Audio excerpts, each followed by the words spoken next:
My name is Patricia.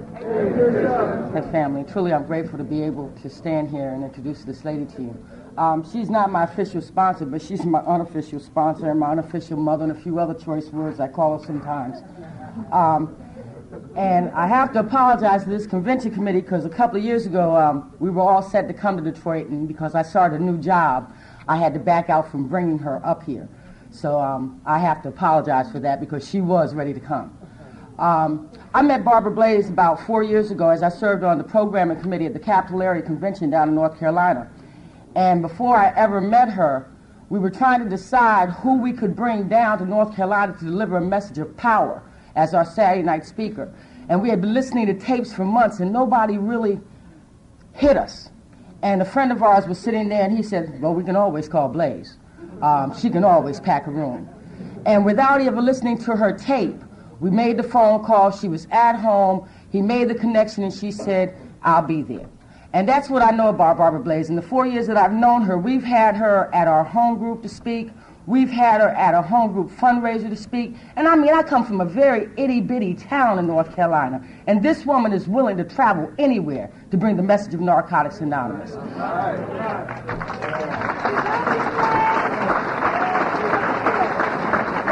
Am I pumping you up? She's been a real special part of my network. When I can't reach my sponsor, I can always reach Blaze, and if I can't, I cuss her machine out. Because when I call, it's because I'm really needing to go through something. And I called Blaze about 3 years ago. I was on a job, and people had made me mad, and I wanted to take some of the stuff out of the office when I left. And Blaze said, no, you can leave, you can quit, but you can't take the fax machine, you can't take the... You know how we do when we pissed off, we feel like we've been wrong. And Blaze wouldn't allow me to take anything, and I got real mad with her, but I did quit, and I didn't take anything, so I didn't have to go to jail, and I was able to call her back later and thank her. I love this woman dearly. You know, one of the things Blaze shared when she came down to North Carolina and spoke at our home group fundraiser was that in her area, they no longer cherish the old-timers. And we told her, move to Carolina. Because we truly cherish those that have gone on before us. We understand that it took them paving the road for us to have these seats in here today. So without any further ado,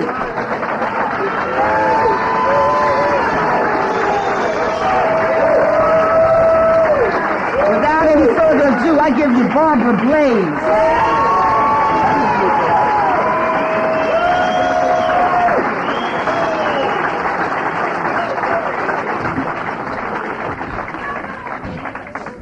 I'm Blaze and I'm an addict. Love you too, baby. I'm going to tell you what happened and what it was like and how I got here today.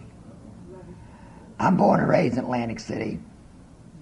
And you've got to understand that I come from a very good family.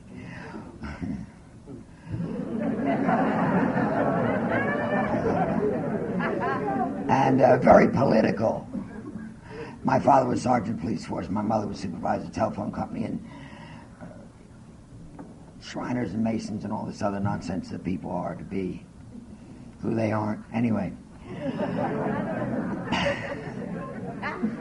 And then I'm born. You see, I was born different. I was born big. And I thought I'd mention that because I don't think anybody noticed.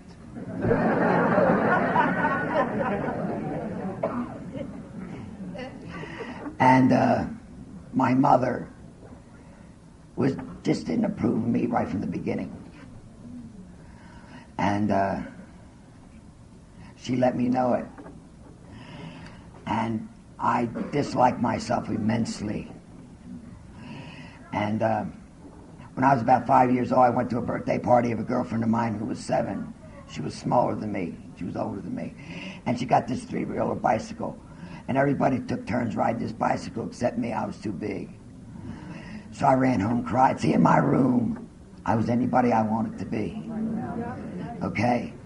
And at that same time, the doctor told my mother it'd be a good idea to send me to tap and ballet classes for personality and balance. And in Atlantic City, there's a steel pier, and it's a big pier that goes way out in the water. And has 5 theaters on them. One of them is called The Stars of Tomorrow, Tony Grant's Kids. And that was me. Now, I always needed something out of myself to make me feel good. My bedroom I couldn't take everywhere. And when I got on that stage and I made a different move, the audience laughed. That was my first time, my first fix to the sound of an audience. And every week they would come back to see what I was going to do. And the other mothers were there trying to get their girls out, and they were crying, and I couldn't wait to get out there, you know. That was my fix. And when I got about 10 years old, and one day I came into class, I was getting bigger and bigger, and we had to put our foot up to the back of our head. I couldn't do it without the teacher's help. They laughed at me, and I went home and stayed in my room. And I never went back to dance school. And I got myself in a little trouble, you know, with my blaming things on my sister and brother and stuff like that. But when I got to junior high school, some kids came up to me and said, "Hey, Blaze, you want to go to the roller skating rink?" Now, I never wanted to go anywhere or do anything that I couldn't do better than skinny people. I ran swimming contests I beat. And when I'm in my church group, we went on picnics or bicycle hikes. I'd be the last to get off the bicycle. I had to outdo all skinny people. So I didn't know if I could roller skate, but there was cute guys, so I went. And found out I could roller skate. I had my audience back. Let me tell you, people, you got to find out where you belong in this world. Now, let me tell you, I got daughters, and they work in the casinos. Thank you, baby. And my daughters are not cocktail waitresses. They're security guards. Because they're built like me. I wanted more than anything on God's earth to be a ballerina. You have no idea how bad I wanted to be that. But when you got this, you end up in the roller derby.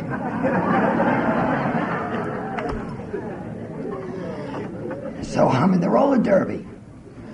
Now, you've also got to understand I was a big part of my church. And in those years, this is 1952, it was very important to be a virgin, and I was. And I was also in competition throughout my state. Now, in Atlantic City, a 9:30 siren went off every single night. And if you were out in the streets after 9:30, you considered a juvenile if you were under 16. And I would get home late because we had to drive all the way back. And my mother would call me names. And I would go in my room and break things. That's the year that my father died, and I was 15. And my mother now, for some reason, had such a vendetta against me because I was not a lady. I was big and I was loud and I hung out with guys with motorcycles. And I was in the roller derby. Ladies don't do this. And one day the doctor, the priest, and my mother took me to juvenile court.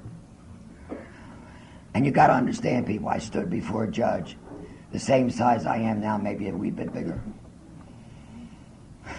And I was not allowed to wear makeup. I had a tube of this clearless lipstick that I used to carry in my roller skating suitcase. And when I get to the roller skate rink, I put it on and think I'm grown. I was a virgin. I knew nothing of violence. Now, what I do in the roller derby is not violence, it's a sport. Understand?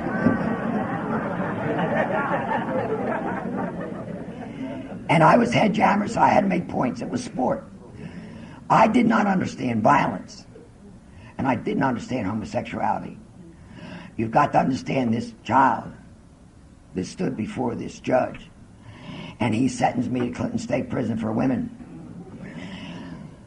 Some guy stood up in the corner and he said, "Your Honor, don't you mean state home for girls? This child's only 16 years old."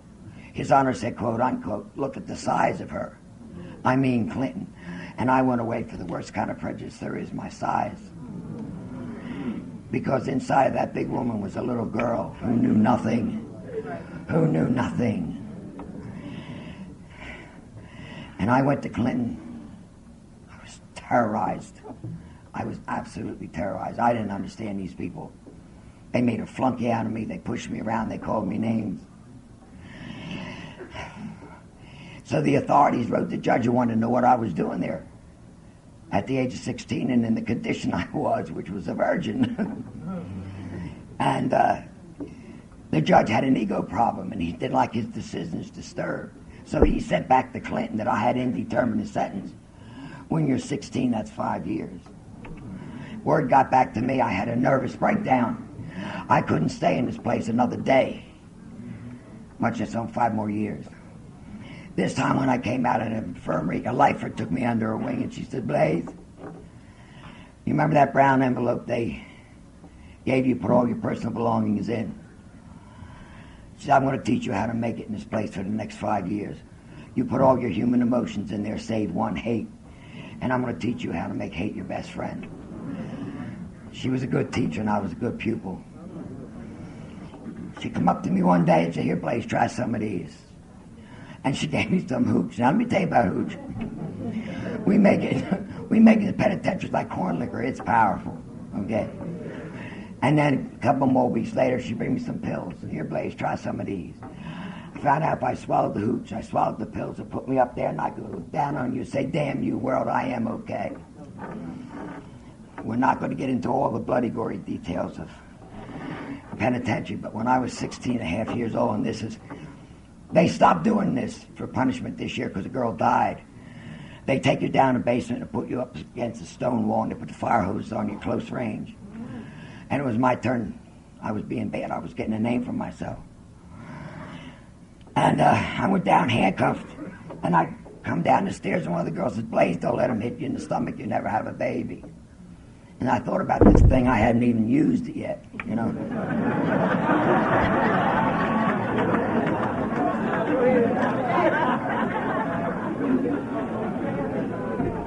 So I braced up against the wall, and they put the hose on me, and I thought they changed my mind and set me on fire. The pain was excruciating.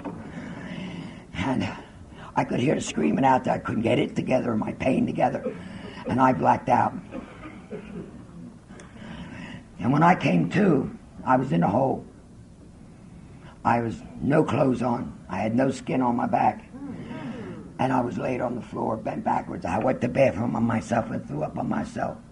And I know to be there a couple of days because there's a little thing in the door, and they put your food in. If you're not there to catch it, goes on the floor. And I saw some food over there, so I know I've been there a couple of days. People, I laid on that floor that night. Promised myself and my God never to show any human emotions again as long as I was to live. And I did a good job of that. By the time I was 17 and a half years old, I committed my first murder. And let me tell you about, there's honor among thieves. Penitentiary people, I'm serious. We don't play no shit like child abuse. You will get hurt. You will get hurt. They put the child abusers and murderers in separate places because we will. And this girl came in for beating her 3-year-old son to death, so we beat her to death. And a lot of other bloody, gory details. When I was 18 years old, they told me if I behaved myself, I could go out on parole. And I did. I was as good as you could be. And I did. I got parole. And I got home on a Saturday night, and I got up early Sunday morning, took all morning to get dressed and ready to go to church. I went to church. I to my best girlfriend, I said, hi, Pat, I'm home. She looked right through me like I wasn't even there. You see, when I went away, nobody knew I went away. So they made up stories. Stories became stories. I went up to my other girlfriend, who's in my sorority sister. I said, Gail, I'm home. She looked right through me like I wasn't there. We all went into church. And at this church I'm a part of, I sang in the choir. I was such a part of this church. Nobody would even look at me like they would turn to stone if they did. And I ran home to my bedroom. And I stayed there. And I was there about a week, and a girl came home from Clinton. She said, hey, Blaze, you want to go out? I said, you got it, baby. She took me on north side of Atlantic City, and she introduced me to Mr. Heroin. Well, I found the answer to life. You really have to understand that. I don't need you people. And I was only in the streets 2 months. I found myself on the way back to Clinton. See, in them years, they didn't have to have a whole lot of reason to send you back as parole. I was on the north side. I was seen with ex-offenders, and, that's my ass. I went back. When I come out of the infirmary, I was a raving maniac because we didn't have methadone. We didn't have none of that. And I went up to the big lady, and I jumped her, and the guards jumped me and beat the shit out of me and threw me in a hole, where I kicked cold turkey, where I spent the next 18 months of my life in solitary confinement. My birthday's in June, and they brought me out at the beginning of June, because I turned 21. And I was temporarily blind. They had tape on my eyes, little sunglasses, so I could learn to walk and talk and see again before I went home. And I went home, and they said, now you be a nice girl here. I said, fuck you. And I went out in the street. I'm home 2 months. I'm living with a guy. I'm living with the cop man, actually. Still a virgin. I wouldn't let him touch me because I hadn't had a man yet. And we went to a dance. And I was dancing with a friend of his. And he come out on the floor and smacked me. And I said, outside.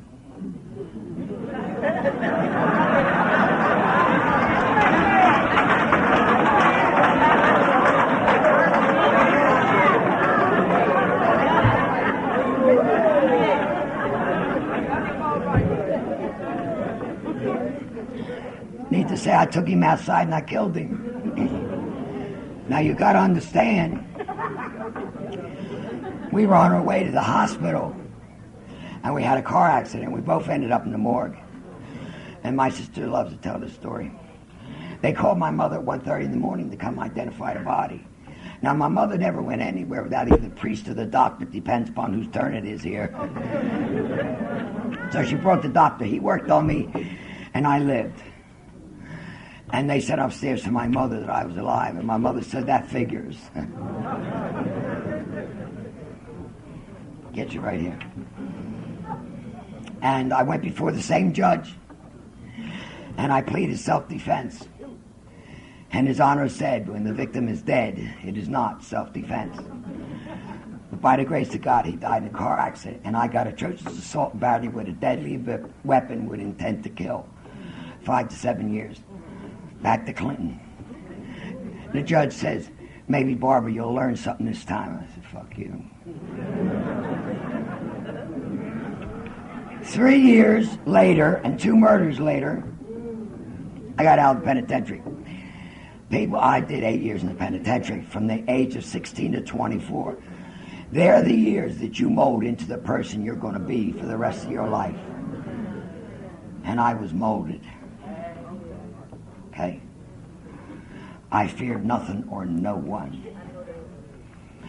And that's a very unfortunate thing because, that's not very brilliant when somebody's holding a gun in your face. And I snatched it and pistol whipped him half to death. Okay? This is not intelligent. This is real stupid. But I didn't care. I didn't care. And I'm in a bar. And I'm drinking ginger ale and I'm partying, see, because I didn't want no booze to mess up my high. And I met a man, poor fool. This man turned out to be my husband. Now you got to understand me. He thought I was a good girl. I didn't drink.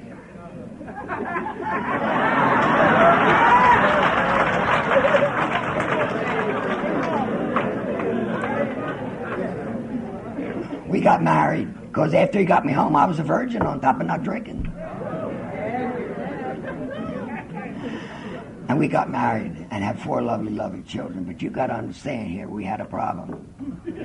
And that problem was my husband was scared of me. No, this is not good. Another thing, it's not good. I would lay in bed and be reading, and he'd like that. I'd say, King, what's wrong with you? And he'd say, I'm afraid you killed me in my sleep. I said,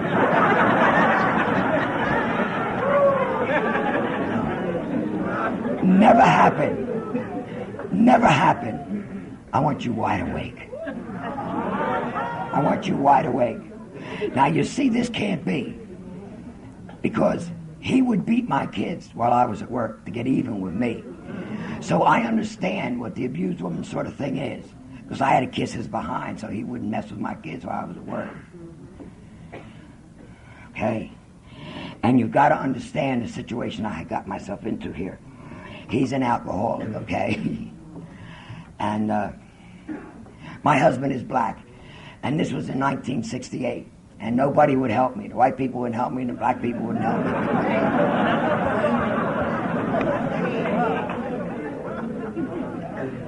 And finally, one of the cops said, Blaze, I'll tell you what to do. See, I lived on Kentucky and Arctic, right around the corner from City Hall. And he says, Danny's my oldest. I got 3 girls and my boy. You go out, go to work, and then tell the kids, as soon as King goes to the store for booze or cigarettes or anything, hurry up and dress the girls, take them to City Hall, say, I got no mommy, no daddy, no food, no nothing. And that's what he did, bless his heart. I left, and about a day later, see, because the night I left, I beat our friend into bad health, okay? For every time he beat my kids and threw them down the stairs. And I left, and then a couple days later, when he could walk,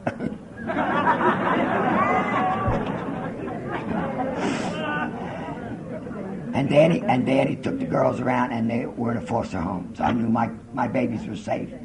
Now I go out in the world to get what other people have, but see, if you're anything like me, and you got this gorilla on the back and nothing inside, you can't get what other people have. I could vacate a bar with my presence alone. I beat up everything, especially cops. I had a problem with cops. Now let me tell you, this is the end of the 60s, the beginning of the 70s. It was when the big go-go girls were in.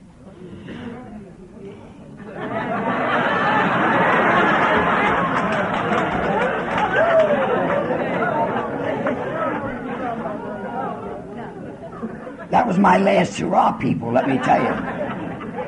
And I was dancing at La Bistro. And one of the girls, and in the meantime, I found my drug of choice, people. Speed. I was a speed freak for 20 years and never lost a pound. Where's the justice?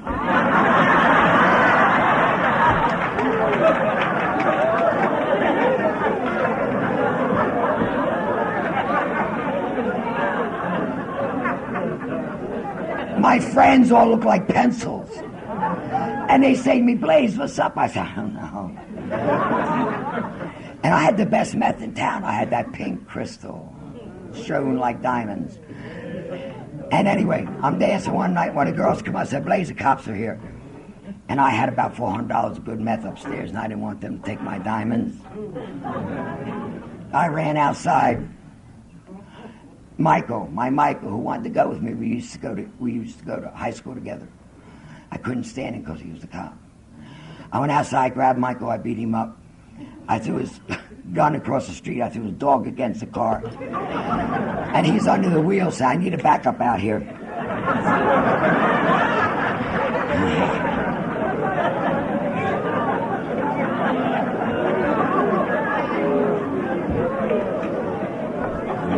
I got to tell you, when I was in the program about 6 or 7 months, my Michael came in. I said, oh my God, we're going to kill each other. You know, he erased everything away. You know, he came in and we hugged. It all went away. I became his sponsor. I got him. Oh. And he's still clean and sober. And, okay, back to my story. And if I wanted to go out with a guy, I would go up to him and say, we're going out, aren't we? He said, oh, yeah. Anywhere you want, okay? And I said to myself, what's wrong with my life? I'll get the kids back. You notice it was never the drugs, it was never the booze, it was the kids. I didn't have the kids. I'd be okay if I got the kids back. I got the kids back. And it got worse. And this time they took the kids away from me. Told me I would never see the kids again as long as I was to live. And you have got to understand, people, a year before this happened, I fell out in a beauty shop. The only good thing that I got out of jail was my hairdressing license. And I fell out in a beauty shop, and they took me to hospital. And they x-rayed my bodies, and they found out that my ribs had been broken 13 or 14 times. I have massive scar tissue on my back from the guards beating me. And because I remember the girl just say, Blaze, don't let them guards beat on you like that, because you're going to pay for it when you get old. And in my head, I wasn't going to live to see 30. All right, so I'm a little over 30.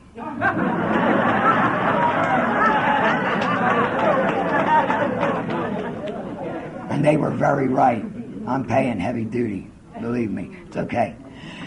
And but I have to have you know my tolerance of pain to allow you to know where drugs and alcohol took me. I lost my job. I lost my kids. I was crawling around on my hands and knees like a cockroach on the floor. I had tracks up my arm, fifth of vodka in my hand. And I said, God help me. Not that I believed there was anything to the word God, but this ringing in my head wouldn't go away. I'm hallucinating blood on the ceiling. And a thought came in my head. When I was in Clinton, they had these meetings, these AA meetings. You see, where I come from, it's cool to be a junkie and it's a drag to be an alcoholic. So we beat those girls up after the meetings.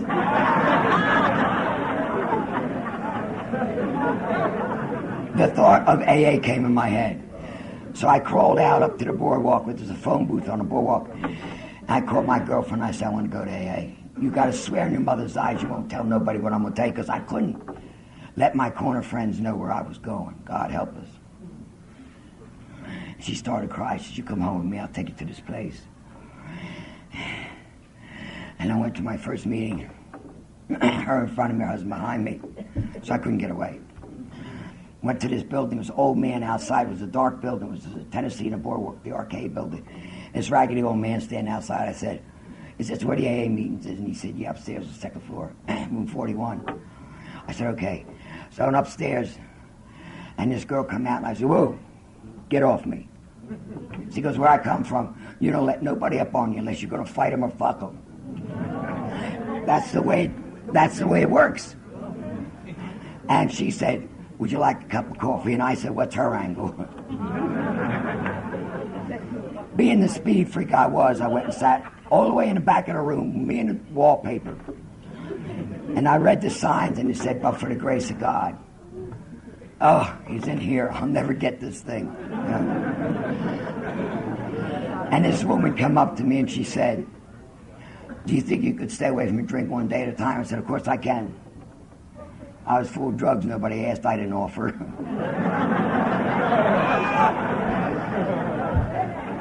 So after 2 months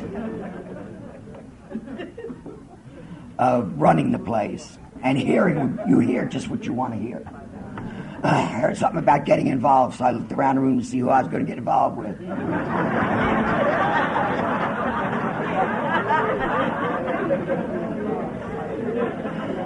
And then they said something about, but you can't get involved for a year. I said, they'll get over it. And I fell in love with anything that spoke to me twice. I'm around 2 months, and they need somebody to go on a 12-step call, so I went, of course. It was at a bar. The girl was drinking, so I joined her.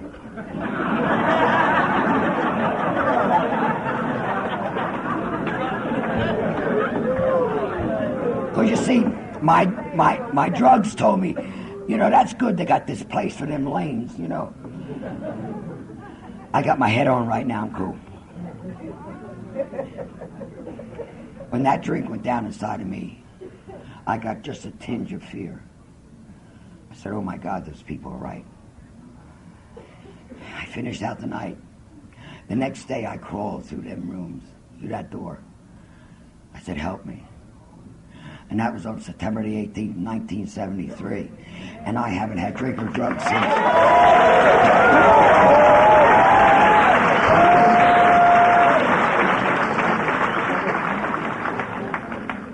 And I didn't put my hands on nobody since.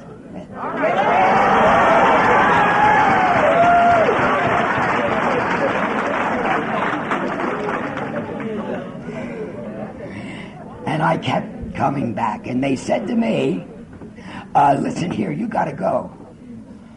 You're different. You got to go, because I talked about my drugs. And they told me I couldn't talk about my drugs. Then I would introduce myself. I'm Blaze. I'm an alcoholic and a drug addict, you know. So God looks down and he says, I got to do something about this. So he puts AA over there and he puts me over here and he sends me a recovering addict.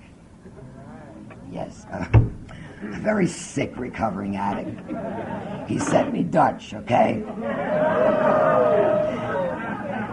And Dutch says, Blaze, do you know what Narcotics Anonymous is? And I said, no, baby, I don't. We're going to go. Worked hard all week, got in a van, went to Philadelphia. 10th and the Boulevard. 10th and the Boulevard. Upstairs on the second floor. I walked in this room full of kids. And there was a thump in my head. And I know the day I walked into Narcotics Anonymous, I finally shut the doors on the penitentiary for me.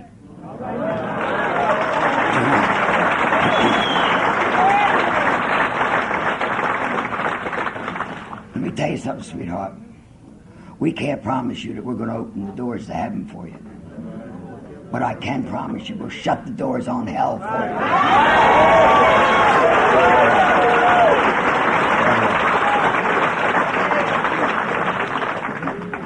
And we came back to Atlantic City, and Dutch started NA in Ocean City, and I started Atlantic City in 74. We still have the book. I still have the book. They have to pass the book around for everybody to sign. And you couldn't have an NA meeting unless you went to City Hall and asked permission. Because if 2 or more addicts were under the roof, it was considered a conspiracy. Look at this place. So I go to City Hall, and I said, I went to Hank Tyner, and he was head of detectives at the time. I said, Hank, I had to have your permission to have these meetings. Will it keep you from beating up on people? I said, yes. You have them. And my landlord gave us chairs to make sure we had plenty of chairs. And we had a powerhouse meeting with 4 people. Most given times it was me and my man, and that was it. Okay? But we started. Now you got to understand that we had no rules and regulations, okay? And we stay sick. You got to give addicts rules and regulations. So we used to take newcomers to a dirty bookstore, you know, something like that. Show dirty movies after the meetings at my house. Wait a minute, I 13-step anything that moved. You all have to hear what I'm saying here. Because I didn't learn a damn thing. I learned nothing. And we wrote these books and we wrote these steps, so we knew it all. Well, can you tell somebody who knows it all?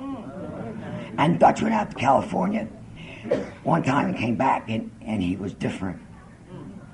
He had what he called a sponsor.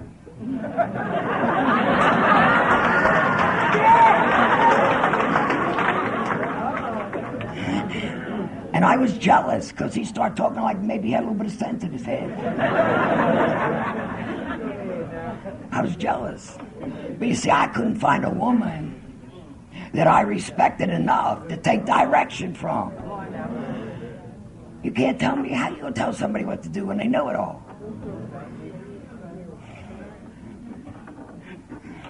I met a guy when I had 3 or 4 years. He came into my life. He lived with me. For a month we had no sex. See, he told me, Blaze, I want to give you the gift of love. Not what we know from the streets.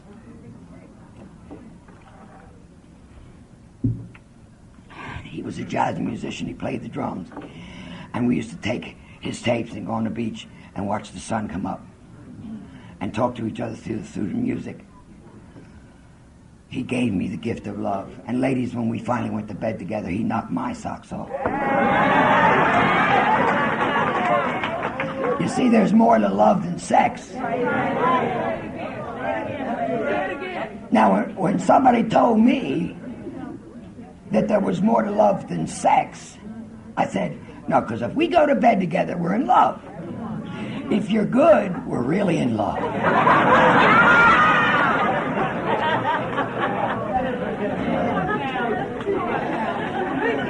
Ladies, that's not the way it goes. Trust me when I tell you this. He gave me the gift of love. When I walked down the street, I thought I was skinny. I thought I was pretty. Very good. Oh, thank you, bless your heart. And I was working detox, and he would call to see if I was coming home on a bus or if somebody was bringing me home so he could protect my body. Let me tell you something, ladies. I've never been raped or held hostage or any of those things. Some girls get all the breaks. All right.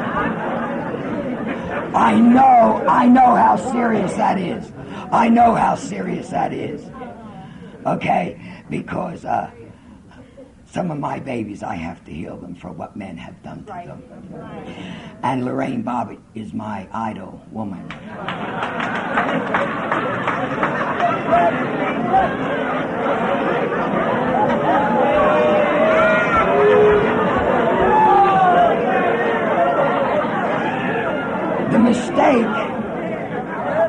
The mistake she made was, it was all right to cut it off, but put it in a meat grinder.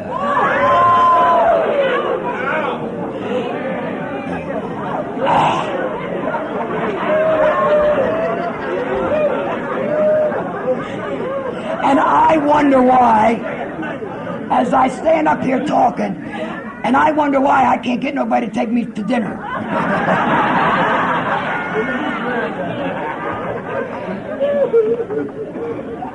Okay? I came home from work one day. My Jack, to making me feel like a lady, I fall in love with a man who makes me feel like a little girl. See, because I never was a little girl. I've always been a big girl. She can handle herself. Even when I'm out with the bikers, don't worry, we got Blaze with us. Oh, Christ.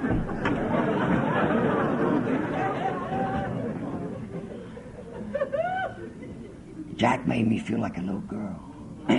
See, I want to lean for a change. Everybody lean on me. The man comes in my life, I put on an apron, I go in his kitchen, I go spoil him rotten. The man is the boss in my house. We're equal, but somebody's got to run the show.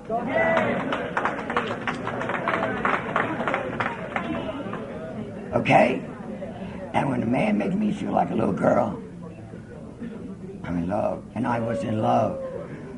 And I came home from work one day, and he had picked up. It took my Jack 9 weeks to die. Came here once, he picked up once, and he died once.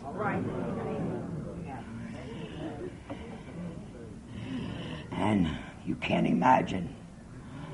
See, I never had pain of the heart in my whole life. I didn't know what it was. I didn't have a label for it. It was like somebody cut me open and dragged me on the gravel. And I go in my room and I want to die. See, because I put on my face and I go to meetings and put out my pearls of wisdom like he didn't hurt me. Okay? He didn't hurt. I got another disease. I'm a drug addict, I'm an alcoholic, and I'm hip, slick, and cool. And that'll kill you as fast as the first two.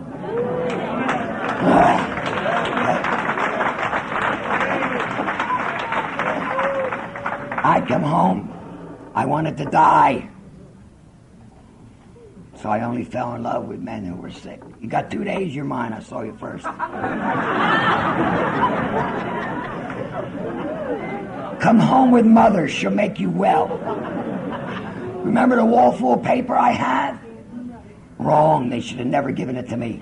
I'm a Johns Hopkins graduate. I'm a certified addictions counselor. I got a resume with choke a horse. Wrong thing to do to me. Because see, I even know it all. Go to these rooms, put out my pearls of wisdom. You know? And I met a guy. And I brought him home with me. And he was sick. And they said, Blaze. You know, women, oh God, we're so bad. Blaze, he's a loser. I said, no, baby, he's a slow winner.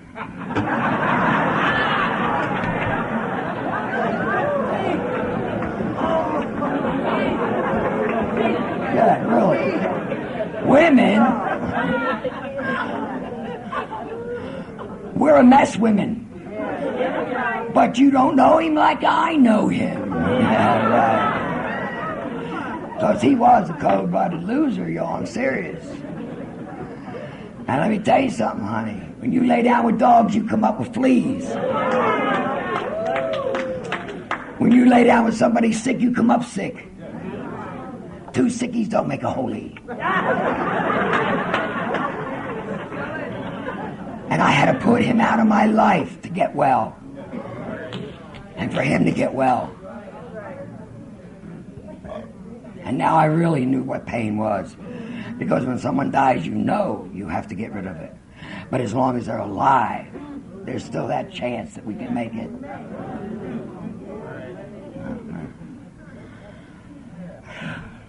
I wanted to die. Instead of a higher power, you're not grateful for what he's given you. He can take it right on back. Yeah.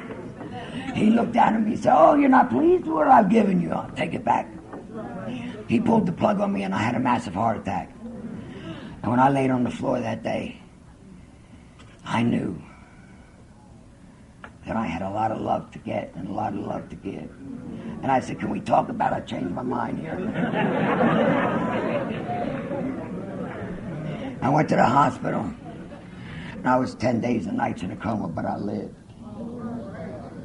And I came home, and I knew there was something different, but I didn't know what it was. I'm hip, sick, and cool.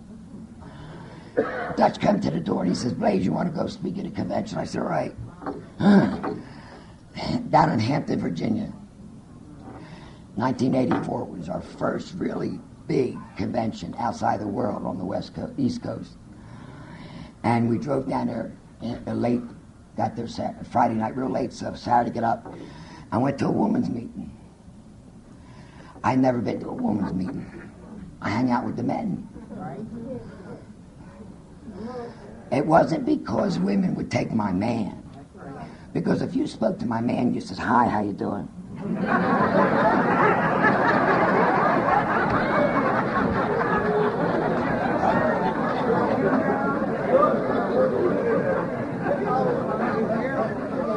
See, because I'm not going to take your man, and you're not going to take my man, I'll tear your tits off. So I didn't have that problem. I just didn't want to hang out with women because in my sight, I'm gonna hurt you now. In my head, they were weak. I didn't know they were for real. Stronger than anything.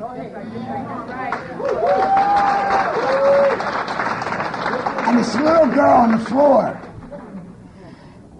3 months clean, she's 17, 18 years old, telling this room full of women how this man made a fool of her. She had more honesty in her little finger than I had in my entire body. I had to run out of that room.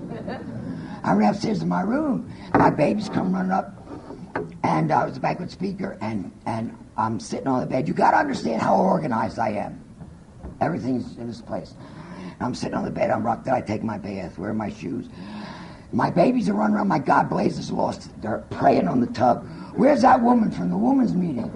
Huge hotel we're in. We didn't even know her name. The higher power in my life. Come and knock on the door. The babies run the door. Somebody says, anybody in here got a match? It was a woman from the women's meeting.